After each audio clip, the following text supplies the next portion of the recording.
मंडळी, कसं आहे मग चिवडा पटापटा पटापटा घेतलं सामान, पटापटा चिवडा हलवायला.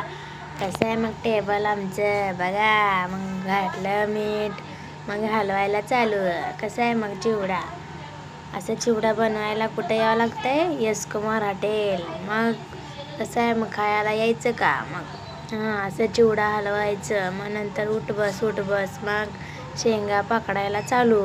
कसं आहे मग शेंगा दना दना दना कपडे कसा पडतो आपण तसं आपटायचं आणि मग गाणे म्हणत आपलं काम चालू करायचं. तर मित्रांनो, तुम्ही नवीन असाल तर मला इंस्टावर किंवा यूट्यूब, फेसबुकवर सगळ्यावर तुम्ही मला फॉलो करा, सबस्क्राईब करा आणि लाईक शेअर हे सपोर्ट करा.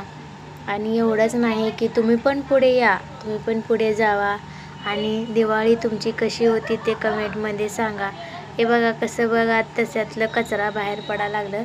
शेंगदाणे कसं आहेत मग शेंगदाणे म्हणून शेंगदाणे नसते ते, काजूसारखे शेंगदाणे असते ते. माझं काजूचं एक डायलॉग आहे ते तुम्ही ऐकलं असालच ना. मग तसंच कसं आहे मग निवांत आपलं काम चालू आहे.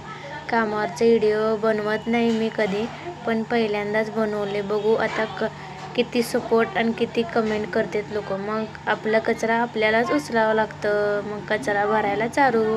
कचरा भरल्यानंतर शेंगाचा कुटा, डाळीचं कूट ते सगळं करायला चालू. मग कसं आहे तुम्ही माझे व्हिडिओ कुठेपर्यंत बघत आहे आणि ते कमेंटमध्ये सांगायला विसरू नका. आणि कसं आहे सगळ्यांची दिवाळी मस्तच झाली असेल ना. मग तुम्हाला वाटत असेल माझे लेकरं कुठे गेलेत. माझे लेकरं आईच्या घराकडे तिकडे आहेत, त्यांना आणायला जायचं आहे म्हणून मी माझं सगळं आवरत आहे. पटापटा आवरत आहे. सकाळचं तर तुम्ही तर व्हिडिओ बघितला, अरे बापरे म्हणचाल एवढी गर्दी असते. सकाळचे व्हिडिओ बनवता येत नाही मला म्हणून दुपारपासून चालू केले.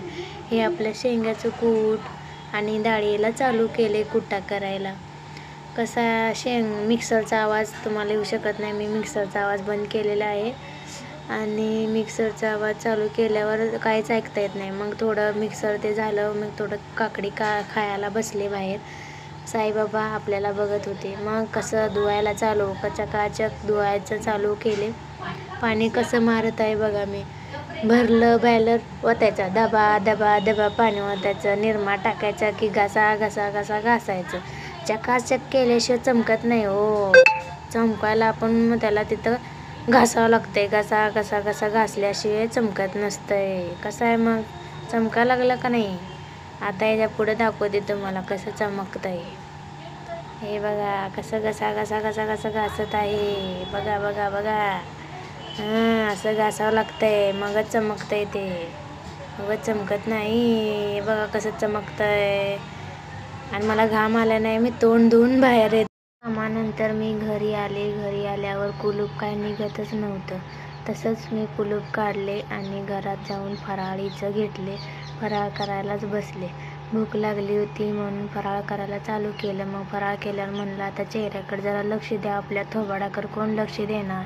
म्हणून मी म्हणलं पार्लरमध्ये गेलं तर पार्लरमध्ये 399 599 रुपये घालायच्या अगोदर विचार केलं की आपण 60 रुपये घालून आपल्या थोबड्याचं सगळे डार्क सर्कल घालून बसू. मग त्यानंतर मी स्क्रब घेतलं करायला. स्क्रब झाल्यानंतर लगेच आपल्या हिमालया स्क्रब केलं. त्यानंतर मी हिमालयाचं फेस पॅक घेतलं. फेस पॅकनी पण मसाज केलं. ते लावून ठेवायचं असते पण ते मसाजच करायला घेतलं मी. त्यानंतर माझा चेहरा किती स्मूथ झालं.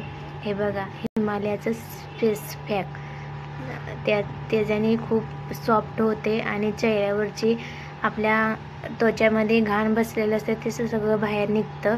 आणि मला ते स्क्रब वगैरे करताना चुरचुर होतं. हे बघा अजून एकदा बघत आहे मी. कसं असतंय आपले स्किनची काळजी आपणच घ्यावं लागते, इतर कोणी घेऊ शकत नाही असं